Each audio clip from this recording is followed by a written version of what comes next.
our bearded leader, our other fearless leader, isn't here. Oh, here he comes. Hey, everybody. This is Bradley Benner with Semantic Mastery. This is Hump Day Hangouts for August 10th, 2016, episode 92.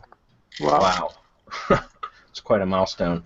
Not sure if Adam's coming or not. He's going to be traveling to the ClickFunnels certification event, so I don't know if he's coming today or not, but we are live on Google and Facebook right now. So as far as announcements today, I guess let's run through and say hey to everybody first. So I'm going to go right on down the list in the order that I see them. Chris, how are you? Doing good. Happy to be back in Austria. How are you doing? Yeah, I bet, man. Back on your home soil, huh? Yeah. And we got Hernan. What's up, Hernan? Hey guys, hey, what's up? Hey Facebook, hey Google+, hey whatever we are broadcasting this. It's really good to be here. YouTube, and you want to start naming off all the IFTTT properties? We can. It's going to take me a while. And we've got Marco. Hey, Marco. Hey, man, what's up? Since So- I didn't mention it yet last week, right? I'm going to mention it this week. It's warm and sunny in Costa Rica. Still? It's saw still this warm rain and season, sunny, man. That's What how it happened? is. That's What how I roll, man. What happened to the rain season, man? It's the rainy season. What can I tell you? Rain? So we're like a ship without a rudder when Adam's not here, you know. Yeah. Let's focus. And as far as announcements, there's just a couple announcements, guys. We've got what were the announcements again, Marco? I just said them before that. I didn't write them down. I know we've got the Video Marketing Blitz bonus webinar next week, guys. It'll be immediately following Hump Day Hangout. So any of you that purchase Video Marketing Blitz through our link, which is Ab's product, a video, you know, it's a really good video product, and I'm going to be going through a webinar next week and a case study showing what I've been able to do with it in the last couple weeks that I've been playing with it. So that's next Wednesday at 5 p.m. What else did I say we were going to talk about? Does anybody else remember? Nope. See what happens. I don't Something take notes. about giving people the opportunity to sell our stuff. Oh yeah, that's right. That was the other one. Thank you. Content Kingpin. That's the next product that we're launching under the Mastery PR brand. That launches on August 30th. It's Tuesday, August 30th. If you guys are interested in promoting that, you can find it on JVZoo, or Hernan can drop the JV link on the page if you guys want to check it out. You know, and promote. If not, it's going to be a really good product on content marketing and curation and video curation and all kinds of really good stuff. So check that out as well. Okay. So that was it, right, for announcements? All right, cool. Well, then I'm going to go ahead and grab the screen, and we're going to get into questions. Let me make sure I got the right window here. Tell you what I'm going to do. Got too many windows open again, as usual, so just give me 1 second, guys. Okay, we should be good to go. Everybody, can you confirm for me that you're seeing what you're supposed to on the event page? We can. Yep. Okay, good. All right, we're going to get straight into it. Mark O'Connell's got the first one. Hi, guys, quick one for you. Let's say I created a public Google spreadsheet with all of my IFTTT properties and their RSS feeds, then embed this one into one of my blog posts that will syndicate through my tier 1. And let's say that I also snuck into the embed code a naughty little keyword. Am I in trouble? No, not at all. That works really well. Marco, I'm going to let you talk about that one a little bit since that's more your avenue. Yeah, you know, as we mentioned before, all credit goes back to the source URL. So what you're directing everything to is that spreadsheet. And I'm thinking, oh yeah, that's a Google spreadsheet and it's public and everything's there. Google can stand the abuse. I mean, your blog wouldn't if it were being looked at that way. But since it's embedded, you're actually publishing content that's in Google. And this is for right now. So please, whenever I say anything, don't think that I'm telling you that 10 years from now this shit's gonna work, because it might not work. But right now it's working really well. So yeah, go ahead, push it. Yeah, it does. And putting the keywords in the spreadsheets is a good idea because especially there's a couple ways you can do it. You can put the keyword and actually hyperlink the keyword within the cell in the spreadsheet, which would give you kind of like a keyword anchor text. It's not quite the same because of the way that Google redirects, but it still associates that keyword with the link itself. The other way you could do it is by separating your columns and putting, let's say, keywords in like the left column, for example, and in your links on the right column, so that you get the association is made. It's another form of co-citation. It's another word, or it's a citation link. And when you have a keyword in close proximity to your link, there's a transfer of keyword relevancy there through that link, just based on its being close in proximity to the actual link itself. So you can do it either way. But yeah, it's absolutely a good strategy. Yeah, let's go one better than that. You go keyword, you go link, and then you go the Google shortened link, and then you're giving Google all sorts of information wherever that's embedded. Anyone looking at that, any bot looking at that, Google's going to take that as activity on that page, on that spreadsheet, but everything's going to filter back to the source.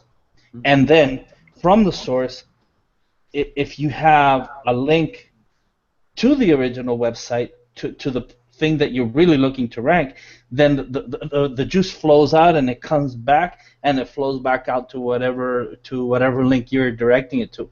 So you kind of have to play, right? Remember how we've talked about the spider web silo, right? Where nothing works the way that it's supposed to inside the things that we manipulate. And this is one of those things where you can direct it anywhere you want. And the power, the trust is going to be pushed in any direction, inside wherever that file is contained, and it'll go to all of the links that are contained within that file and to the final destination.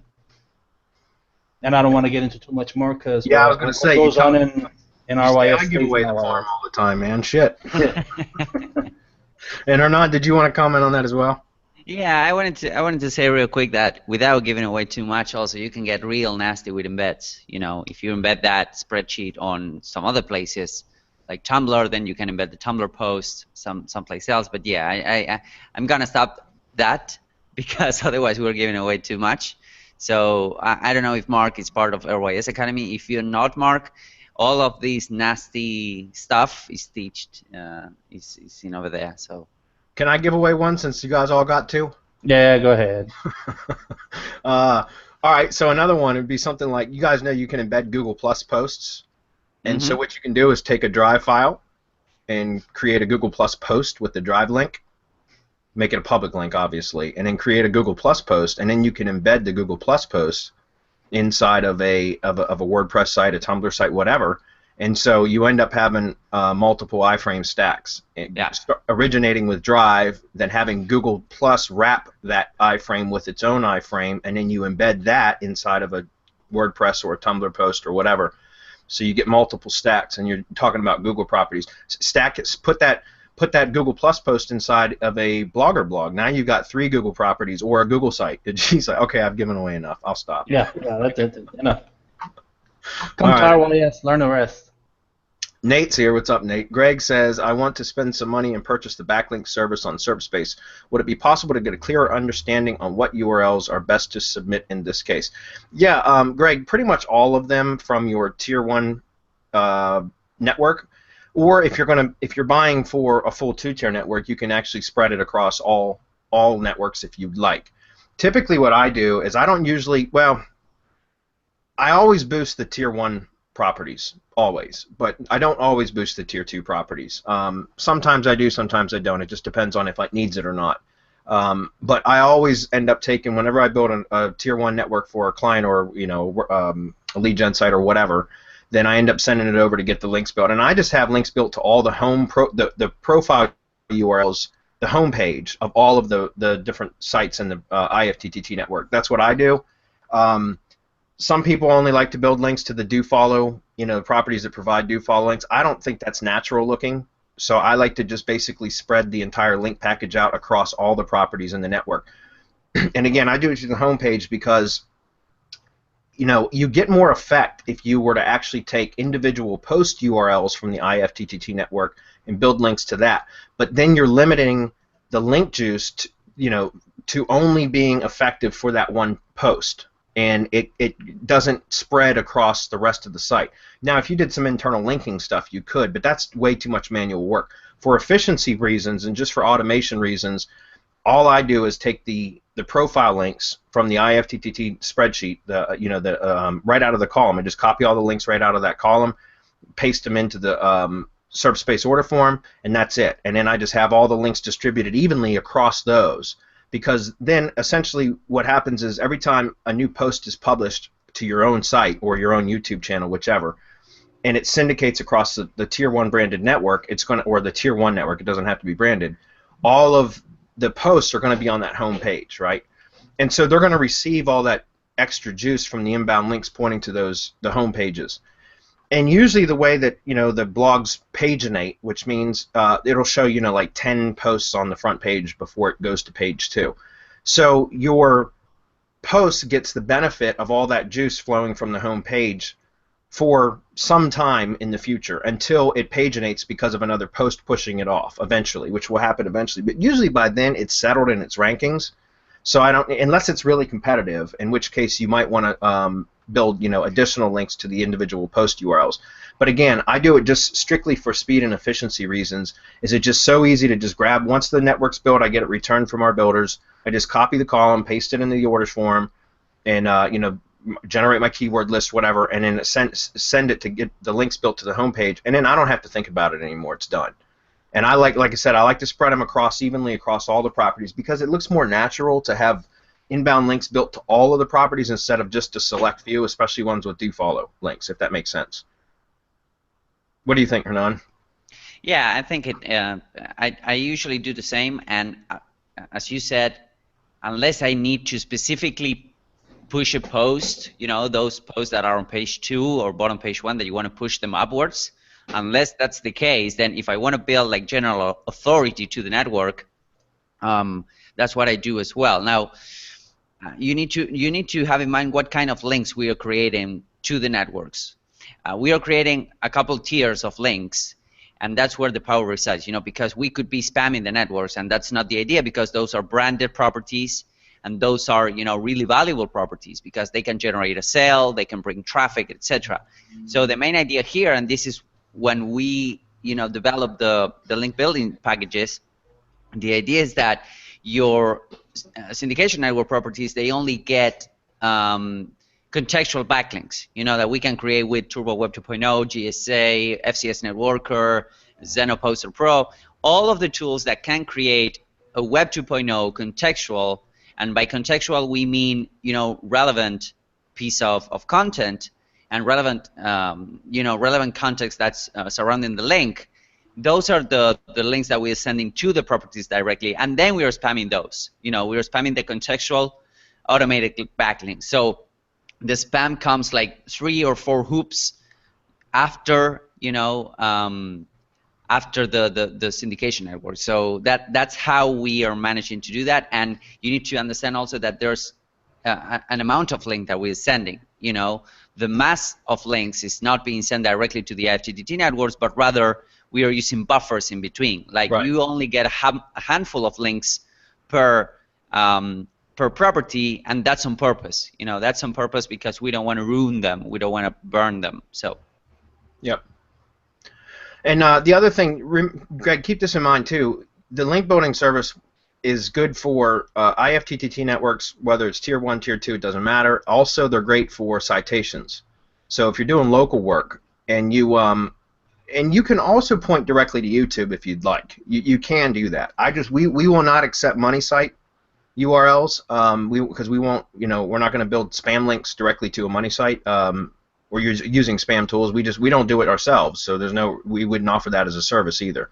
But citations are also a really good press releases. Any sort of Tier 1 property is a good property to use for the link building service, because just like Hernan just explained, we don't spam them.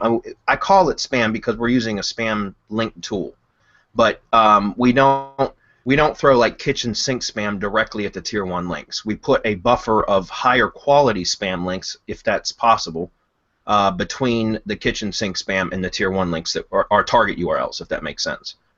Okay. Okay, Dean's next. He says, I'm used to linking PBNs and other links to money sites, and I'm used to the time frame it takes to show progress. My question is, if I was to link the PBNs and others to a single PBN and link it to my money site or my IFTTT network, one branded ring that links to my money site, what difference in time frame is there for progress, etc.?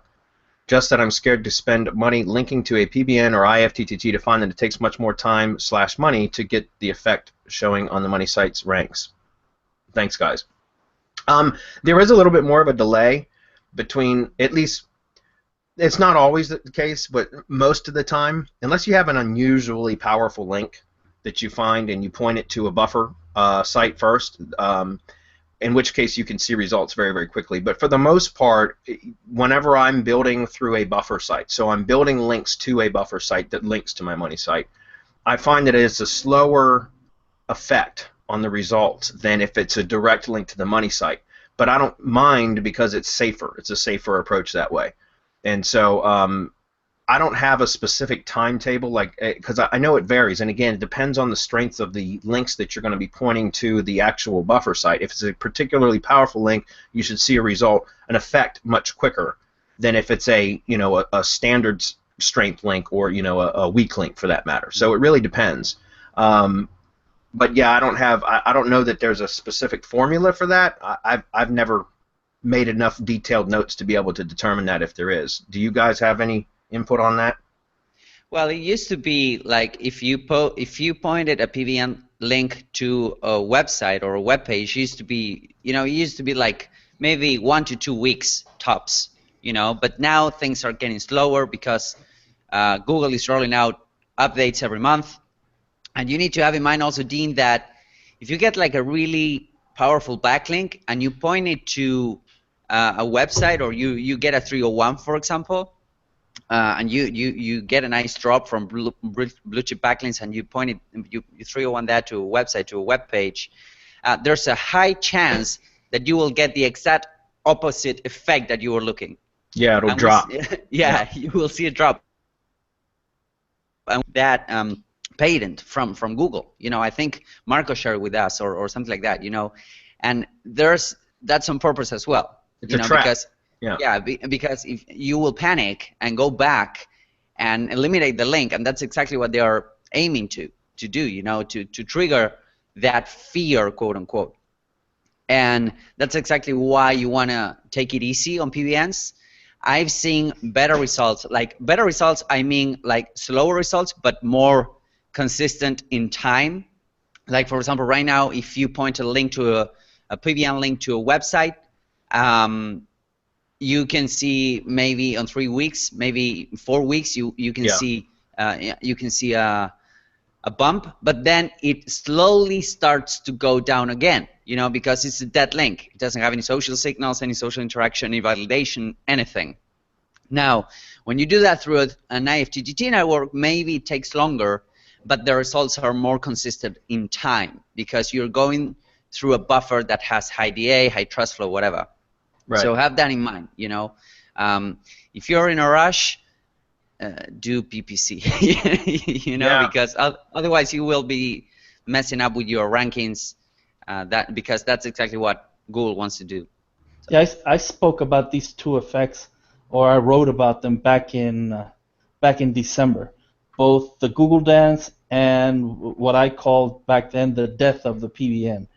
Right. Which is exactly what you're showing. If you buy just a website that's out there in the middle of nowhere and all it's doing is providing a link back to another website, then it's obvious what the purpose for that website that you purchased, and so that's going to atrophy over time. It's going to lose power over time. The way that we've overcome that, now Bradley does it a specific way. But another way to overcome it, another way to show social signals or whatever, is to drop an IFTTT ring, especially if it's really powerful, and get those social signals going, get curated content going throughout that's related to whatever it is that you're pointing the link to, and then all of a sudden it becomes that much more powerful. Yeah. When you do that, when you start link building, that's when the Google Dance might kick in. Not always. but it does. And when it does, you can't do any type of link building. You have to leave it alone. You can't undo it. You just have to leave it alone for at least 21 days to see where it's going to settle, because it'll start. It's called the dance for a reason. It'll move up. It'll come down. It'll move up. You know, it's Google teasing you. Look what's happening. And of course, we as SEOs tend to panic unless you know what it is that you're looking at on that ranking graph. When you see that dance, you know, I'm not touching it. I'm just going to go and produce content and do everything else that I usually do. I'm going to leave it alone for 21 days, which is 3, maybe 4 weeks, until it settles back to whatever position Google is going to determine that it deserves. And that's when you decide the next step to do. Now we're talking about a time frame of at least a month from the time that you buy your PBN and you point it at your property and it starts dancing before you can do any other type of link building to the property, or else you kill it. If you get sandboxed permanently, that's it. It's all over. You're not going to move past wherever it is that it's dancing. In that general range, that's where it's going to stay. And it's just Google's way of killing, or one of the ways of killing PBNs, or catching SEOs, right? They spring the trap, and all of a sudden you're sandboxed and you don't know why. You keep pushing and you keep pushing and you keep triggering the Google dance until you get permanently sandboxed. That's right. The other thing you can do, which is it's been working well for me too now for several months, is also like, for example, when Marco said that I do it a different way, because I don't build PBNs anymore. I just rebuilt expired domains so that I don't have to worry about producing content at all anymore. And something that works fairly well with that too is because we're losing the ability to attach an IFTTT network and publish consistently, which gives that PBN site and what I call a private link network site, because I'm not using it as a blog anymore. It's not a private blog site if I'm not blogging on it, right? It's a private link site. And so since I don't create a blog on those domains anymore, I'm not publishing content, and I don't have an IFTTT ring around it, so I'm not triggering all those or providing all those signals that Google wants to see. So there's a hack, a workaround for that I've been doing, which is using crowd search, because then at least I send traffic signals through the private link network, the rebuilt aged domain that I purchased. I send traffic through that link to my money site or to whatever site it is that I'm linking to. And those are traffic or engagement signals. So even though it's not getting the social validation and everything else that a PBN site would, that would have an IFTTT network around it, I'm still giving the engagement signals by sending traffic through the links from that private link network site. So that's another option. And yeah, and in case you guys haven't seen the webinar we did on how to do all that kind of stuff, referral traffic using crowd search, if you just do a search on Google for crowd search demo 2016, you'll see our video at the top, and I did an hour-long webinar specifically about how I use crowd search for referral traffic, and it's a very, very powerful method. I'm gonna put the link on the events page, so okay, if cool. you guys want to. Okay, Wong, he is new. He says, hi, Semantic Mastery Team. My name is Wang, I'm sorry. And he says, I just joined IFTTT SEO Academy V2 and completed my first network. I would +1 that, but I'm not logged in into this browser. Somebody go +1 that. I wanted to order link building services and server space to power up my IFTTT properties. I want to ask, should I power up all 20+ properties? Okay, we just answered this question for somebody else. For YouTube syndication, yeah, I recommend just powering up all the networks, or excuse me, all the network properties. And if you have a full 2-tier network for YouTube syndication, like I mentioned earlier, I don't always power up my 2-tier networks, the second tiers. I often do for YouTube stuff, but generally what I do for YouTube is I use test channels to when I'm trying to get into a new industry or a new niche or new location or something. I'll use test channels that have one tier 2, full 2-tier network around that channel, and then if I identify some, some areas that if I identify keywords that I'm going to go after that have some level of competition, so they're not just slam dunks like I rank it instantly, but I know that there's some competition. I know there's competition, but I know that I can win. I can get there. I can get where I want to be with the networks. Then what I usually do is I build up a money channel for that particular industry or niche or whatever, and I'll end up stacking multiple full 2-tier networks on that one channel. And you know, I usually don't go more than like 5 full 2-tier networks, but that's a lot because that ends up being like 20 IFTTT rings that it goes through it. You know, that every video gets syndicated to. So very, very powerful. But for YouTube syndication, like if you're just starting out, I would recommend, without a doubt, always boosting your tier 1. And if you've got a full 2-tier network, which you should for YouTube, guys, for YouTube you should always use full 2-tier networks because you can. And there's no footprint issues, there's no issues whatsoever, so you ought to just be using full 2-tier networks for YouTube, period. And then if that's the case, go ahead and start powering up those two. If I had to only choose one ring, I would absolutely make it the tier 1 ring, but it's definitely powerful to even power up the tier 2s as well. Okay, and again, as I mentioned earlier, just do all the properties. It just looks more natural that way. Greg says, quick question, have you tested long-term effects using Google Apps emails for branded networks? I have not, Greg. I've never used Google Apps emails anyways, so I really have no experience on that whatsoever. Has anybody else here tested that? No, no Google Apps emails. No. Okay. No. I have used branded emails like hernan@domain.com for webmails, yeah. Yeah, webmails, yeah, but not Google Apps. Yep. In fact, usually for branded networks, guys, for websites, not for YouTube syndication, but for blog syndication, I usually end up having the emails or all the accounts created using the webmail account instead of the Gmail account, because what happens is, in case, and very rarely do branded properties ever get terminated, branded networks. Do they ever? Very, very rarely do the Google accounts for branded networks ever get terminated. It has happened, especially if I'm doing something particularly spammy with them, but it's very rare that happens. But in the past, I've had it happen where I've had a branded network Google account shut down, and what sucks is then when you have to rebuild a new, create a new Google account, and then if you had signed up with the Gmail account for all of the other accounts, you have to go in and change the email address to the new email address. So it's kind of a pain in the ass. It just is, I don't do it anymore myself. I just hand it over to one of my VAs. But if that happens, but it's still unnecessary work. So if you're building a branded network for a website and you have access to webmail, then I create a webmail account specifically for building that network, and then I'll create all of or have the VAs create all of the accounts using that webmail account, and that way, if the Google account were ever to get terminated for some reason or another, it wouldn't affect all those other accounts in the network. They would still have notifications and everything because those were all going to a webmail account instead of Gmail, if that makes sense. But again, that's just if you're building your own networks. Obviously, if you're ordering from us, that's not going to work. We're just going to produce the network sites using the Gmail account that we create. But if you're doing it for yourself, then that's an extra step that you could do to prevent additional work if God forbid the Google account got terminated. So Paul says, hey guys, I have a new client that has 2 sites with duplicate content on both. Site A has some ranking on first page but no metrics.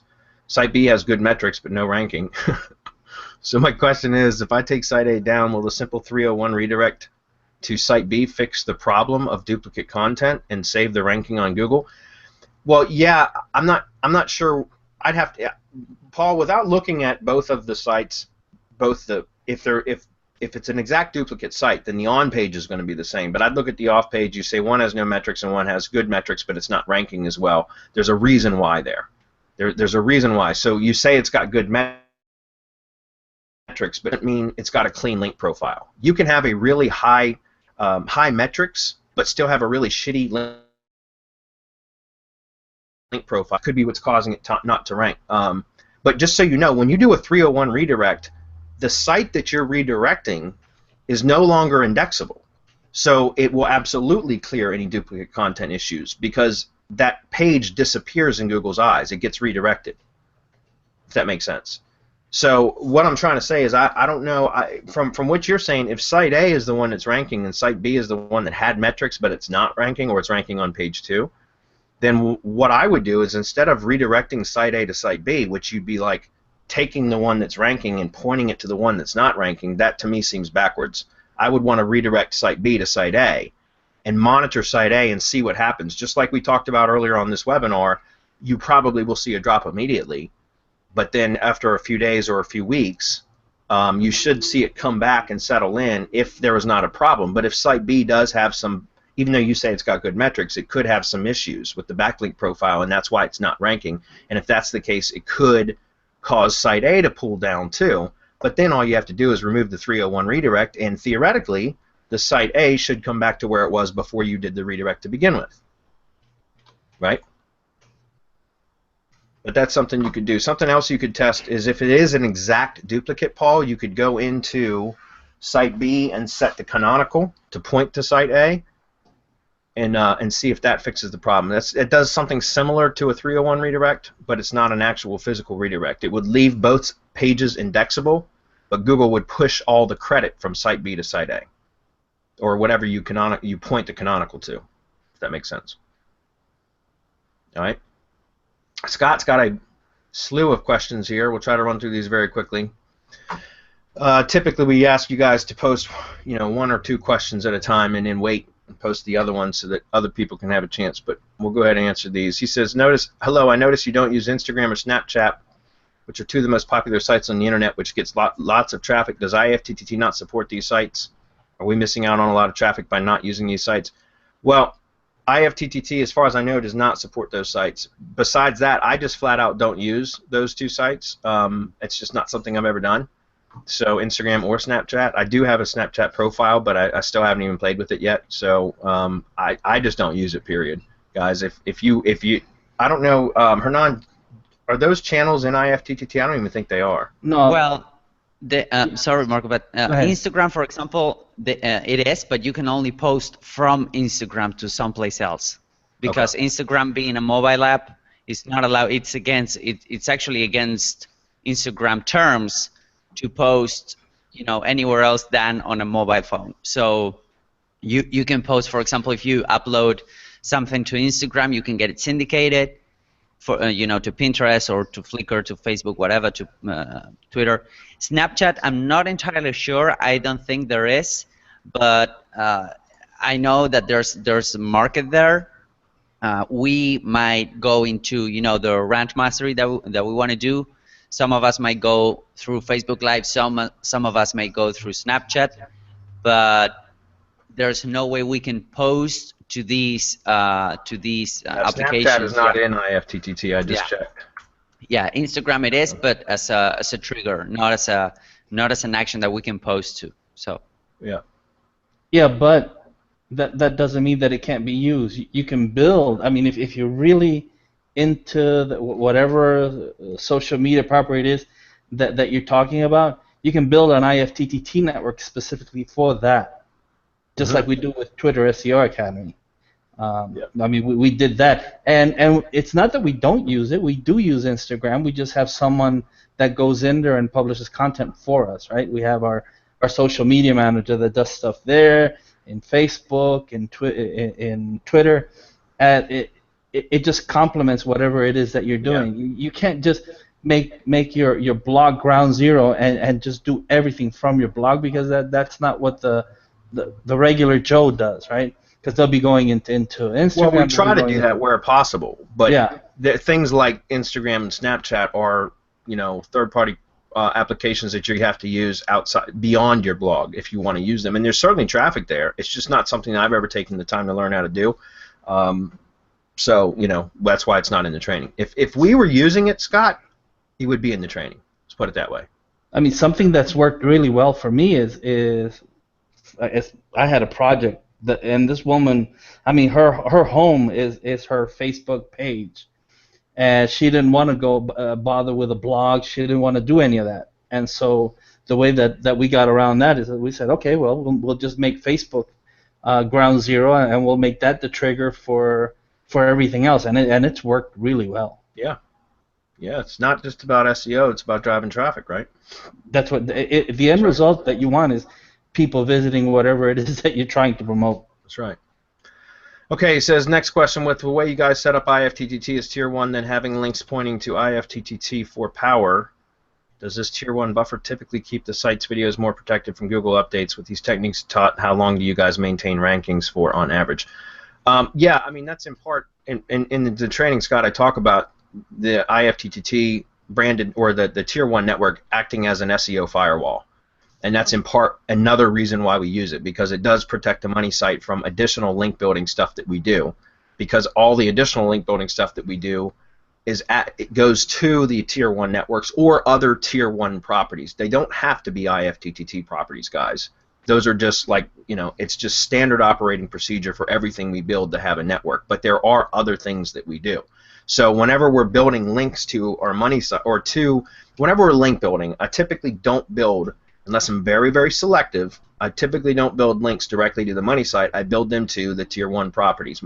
Most of the time the IFTTT networks, but also other tier 1 properties like press releases and citations and things like that. Okay, and that way we're using them as buffers, guys. And that's like SEO or link building 101. I mean, and it has been for years. So there's nothing new about that. Does it protect from Google updates? Well, so far, I mean, again, knock on wood, I've been using the IFTTT strategy now for 4 years. Yeah, 4 years. For over 4 years now. And I haven't had any issues with that. So that's exactly why it does protect from updates, because I do some nasty things beyond the IFTTT networks. In other words, outside of that, I do some pretty nasty things and luckily those networks have been able to protect my site from any particular wrath. You know what I mean? So, and how long do they maintain rankings for on average? Well, it depends, Scott. It really depends on the competitive the competition in the industry or the keywords that you're competing in. That has a huge effect or a huge factor on how long something maintains the rankings. Also, if you're in an industry where content freshness factor is important, then you need to continually publish. That's key. Even if you're in an industry that's not a particularly content-heavy industry, you still should be updating on a regular and consistent basis. So that means blogging, because that's in part what gives these networks their power. Okay, so like even like a roofer, for example, should be posting at least once per week, in my opinion, on their blog, because that's going to, you know what I mean? Because that's going to continually update their networks with fresh content. It's going to continually feed Google those signals that it's looking for. It's going to continually post to their Google Plus page or their Google Plus local page, Google My Business local page. So that's going to feed additional signals to Google. So that's why I said, how long will rankings be maintained from an IFTTT network? There's too many variables for me to answer that question. It's going to be on a case-by-case basis. Every case is going to be different. All right, next one. Scott says, when naming links, you always make it Get It Done YouTube, Get It Done Blogger. Can we just make the link? Scott, you can name them whatever you want. Okay? Guys, those were just guidelines. I said that in the training. It's just guidelines. You guys are free to change stuff if you'd like. You're free to experiment. In fact, I encourage you to experiment, because that's how you get good at SEO, guys. Just following instructions is great to get started, but you should be doing tests on your own and testing and trying to learn, because that's how you really get good at this stuff. Following instructions is really good when you don't know what you're doing. It's a great way to get started, guys, but you should be trying to create your own flavor of SEO, so to speak. So, Scott, play around with that, okay? You can just put YouTube Blogger, whatever you want. Name it. You can name them anything you want, buddy. Next one, Scott. Sorry, go ahead. If I can just pop in, I encourage people to just push boundaries, man. Do whatever you want. Just make sure that you don't care about whatever it is that you're working on, because if you do care about it and don't test with it, right, you're risking losing it. And so just make it something and just push it and hammer it and do whatever you can to it. Keep notes, keep good records, and this way well, that definitely didn't work because I got de-indexed. So now you know what gets you de-indexed, right? So you roll back a little. Maybe you try it a different way. The way that we do it, the way that we give it to you is how you can be as safe as we've determined through our testing, as safe as you can be. That's not saying that you're completely safe, but dude, just push, keep testing, and keep going. It's the only way to learn. The only way to learn is to break stuff. And here's a trick that because I used to create test properties strictly for testing, which was great because I learned a lot, and I still set up test properties now. But now when I set up test properties, there's a monetization aspect to it. In other words, I don't just set up test properties specifically just for testing. I set up with the idea that if this test is successful, I can make money from it. So my point is you can set up like lead gen sites, for example, for testing, because those are assets that you own. They're not clients' properties, right? They're not all properties that are already producing revenue for you. So you can set up test lead gen properties, for example, or test affiliate campaigns, or test CPA campaigns, whatever you want. Just set up something with the goal of testing, but also knowing that if the test is successful, you can monetize it. Because there's no reason in setting something up for testing purposes just to learn. That's great, because you can learn, so that's the benefit. But if you can also make money from what you've learned at the exact same time from that test property, you already put the work in, why not make money from it? You know what I mean? So that's why I have a lot of different lead gen properties, guys, that are outside of my main industry, which is tree service, that I set up just as test sites that were able to actually produce revenue for me because they were successful tests. I've also lost a lot of them. So I've got more failed tests than I have successful tests, I can tell you that.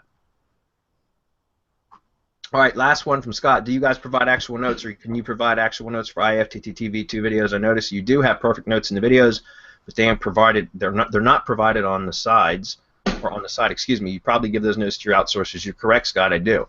Can you provide those notes? No, I'm sorry, Scott. Those are working procedures that I've developed for our outsourcers, and everything that is needed is inside the training already. The notes that we provide to our outsourcers are more proprietary because they have specific things that we do, specific to the projects that we work on, and I can't share those with you. I'm sorry. I think everything in there. You're the only person so far that I know of that has asked for that, Scott. So I think everything that is needed is listed in the description area of the video, other than just literally written out step by steps, which we call working procedures, and those are proprietary. So I can't share those. I apologize for that. John says, have a multi-location client on WP multi-site. Excuse me, we're using a tiered IFTTT network for the main HQ's root RSS feed with your plugin. Each location subsite also has its own city-themed blog, and 2.0 since the HQ isn't location-specific. Okay. For the location pages, it is safe to syndicate the HQ RSS feeds post through the city blogs, excuse me, as long as we blend that with other location-based content and use attribution. Is it safe to syndicate the RSS feeds post through the city blogs? I'm not sure what you mean. Are you talking about using the subdomain city sites as syndication points from your main site? You could, but why not just use your main site as the syndication point and feed it directly to your branded IFTTT network that then points links back? You can build contextual links within the post to point to the subdomain sites, if that's what you're trying to do. Maybe I'm not understanding the question. Am I interpreting that correctly, guys, or is that somebody else want to take a stab at this? No, I think you correctly. I understand the same that you were saying, Bradley. So I want to know if you're doing a branded, well, if you're doing tiered, maybe, but if you're doing a branded network, why would you want to do to blend them with other location-based content and use attribution? You know what I mean? Yeah. Typically, what we do, John, and we talk about this almost every week on Hump Day Hangout. So this is certainly one of our frequently asked questions. With multi-locations, and I don't know anything about WP multi-site. I've never used it, never. So I have no idea what that. Maybe there's something specific to WP multi-site that you're asking that I'm just not understanding. But what I do with root domains, when I have multiple locations, which I have a lot of those, and I create the locations on subdomains where I use the city as the subdomain name. And then what I'll do is I blog through the root domain, or my virtual assistants do the blogging through the root domain that covers all of the subdomain sites. So we're only syndicating from the root domain to one branded IFTTT network. And then what we do is within the blog post, we set up silos on the root domain, location silos. So the top level category will be a city. So every subdomain site will have its own category on the root domain, if that makes sense. So it'll be, for example, in Virginia, I might have a Fairfax category and a Prince William County category and a Stafford County category, something like that, because I have those subdomains already on that I'm using as location sites.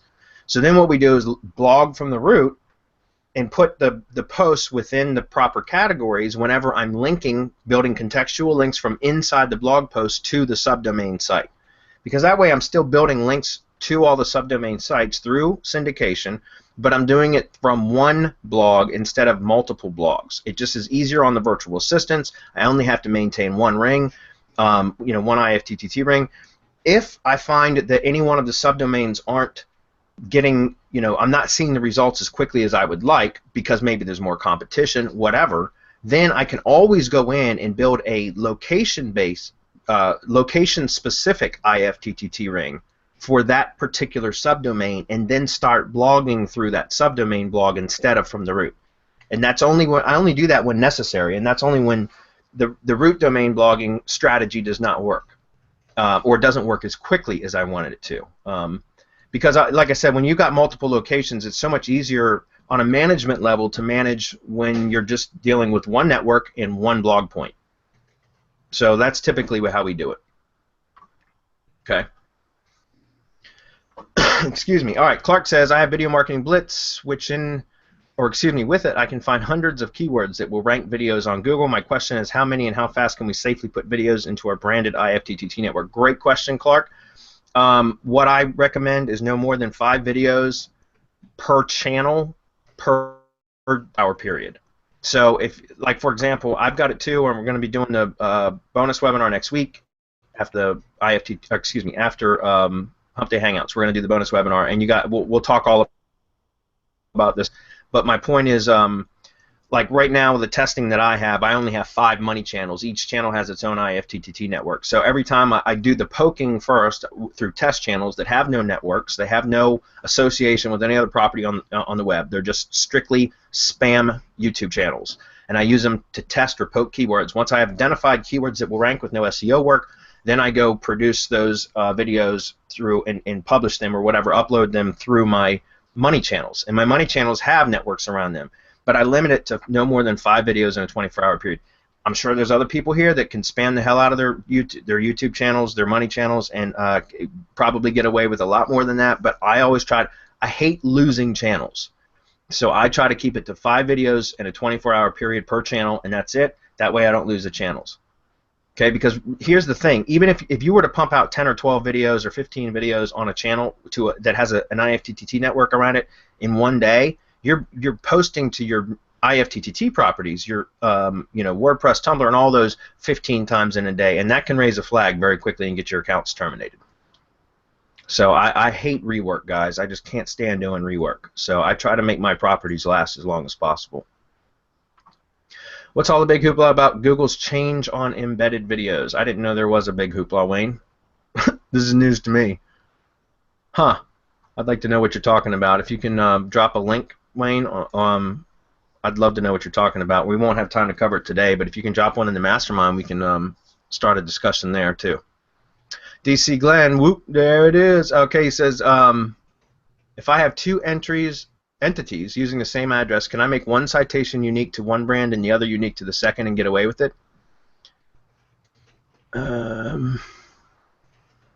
Yes, you can. Yes. Okay, I'm not really trying to rank for local, but I want my citations to pass quality juice back to my sites. Is there a penalty for this method, or is there a better way? No, there's no penalty, DC. What you need to do, though, is the names are unique, but the addresses are the same. So what you need to do is make sure that the other 2 data points are going to be different as well. So usually we think of local as NAP, name, address, and phone number, but there's also web address, right? That's also part of it, right? In my opinion, the NAP itself includes the web address, at least for what we're talking about here. You can share one data point across multiple listings without it causing any NAP issues. If you share 2 data points, then it can cause problems. So in your example here, you've got 2 unique business names. They share the same location, but if you have 2 unique phone numbers and 2 unique web addresses, you should be good to go. I haven't experienced any problems from that. As soon as you start sharing 2 data points, then that's where you start accruing just massive amounts of NAP issues, guys. And there's nothing worse than having to clean up NAP issues, guys. And that's why I don't recommend any of you ever do it on your own. What I recommend you do is hire somebody to do it. There's several services out there. My favorite for citation cleanup is Loganix, and Loganix has a citation cleanup service. It's about $500, but it's the best that I found for the U.S. market, anyways. Okay. Okay, Hernan's yelling at me. He took over Adam's position. Giving you a 5-minute warning. Somebody has to do it. Tucson, we buy houses with IFTTT and YouTube. You stated that you can have multiple YouTube accounts tied to the same IFTTT account. No. You can have multiple YouTube accounts tied to the same IFTTT network, but you have to have, you can only have one channel, one YouTube channel to any one IFTTT account. So you can have one IFTTT network and have, you could have 5 different channels feeding into one network if you want, but each channel has to have its own IFTTT account, and then the network properties all have to be connected to that, to each IFTTT account, if that makes sense. Okay? When you do that, do you have to add the recipes over again to the YouTube channel that you just added? Well, yeah, because each IFTTT account, remember, it's a 1-to-1 ratio, YouTube to IFTTT. Now, the network properties that we syndicate to, those can be shared across multiple IFTTT accounts, but you have to recreate the recipes every time. And you don't have to create them. All you got to do is copy them from the spreadsheet that we provide to you, paste them, and then just edit the couple ingredient details, and that's it. But yes, every IFTTT account will have to recreate the recipes. Okay. Ganti, what are the differences between the old curation course and the new Content Kingpin course? I know that if I buy the old one, I will get the new one for free. If I buy the new one, what info is in the old one is lost? Asking this question because of the price differential. Thank you. Ganti, that's a great question. The original one called Curation Mastery, that also included some outsourcer training stuff on how to outsource the content marketing part of it. But since we just developed Outsource Kingpin for Mastery PR, we launched that last month. Was that last month, guys? It seems like such a blur to me anymore. I think it was 2 months ago at the end of June. It was at the end of June. It was the end of June. Yeah, it was the end of June. Since we basically the new version, which is Content Kingpin, it's been updated. There's obviously been some changes. There's been additional content added, some additional things that we've done, but also we removed the outsourcer part of it because now we have Outsource Kingpin, which is a separate course. So Ganti, if you haven't already purchased Curation Mastery, don't. Just wait. Content Kingpin is going to be released in 3 weeks, and you can purchase that, and you'll have everything you need. If you want the outsourcing training, that's a separate course now. It's Outsource Kingpin. So, which, by the way, if you're going to be doing the content marketing business, guys, you should be outsourcing that. It's not something you should do. And you can literally make money for just managing projects, which is so easy to do. Once you learn how to train outsourcers to curate, which is, it's really simple. The training that we're going to be, Content Kingpin, when that launches at the end of this month, you guys can pick that up, put your VAs through the course, use your account. I don't even care. Buy your account, put your VAs through it. I don't care. That's fine. Train your VAs how to curate and be content do content marketing for clients or for your own sites, whatever. Just pay them to do it. Don't do it yourself. You don't need to. Yeah, you can share our stuff with your VAs. You just can't share it in Black Hat forums, man. Yeah, that's right. Okay, we got one more question we're going to answer, and then we're going to be done. Kevin says, can we still use the normal YouTube RSS feed from our channel to our IFTTT ring since YouTube changed the RSS feeds to take the embed out, and it's only a link? Not sure if that's right. How do we use YouTube RSS for syndication then? Yeah, Kevin, we don't recommend it anymore. Since YouTube changed their RSS feeds and they're no longer embeds, they're just links.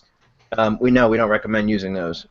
All I recommend for the YouTube RSS feed is just submitting it to directories and aggregators, and that's it. And like pingers. But that's all I recommend doing with the YouTube RSS feed, because now if you get Lisa Allen's rank feeder, RSS Authority Sniper and then rank feeder, her rank feeder application will actually create the old style YouTube RSS feeds with the embeds and everything that are syndicatable embeds.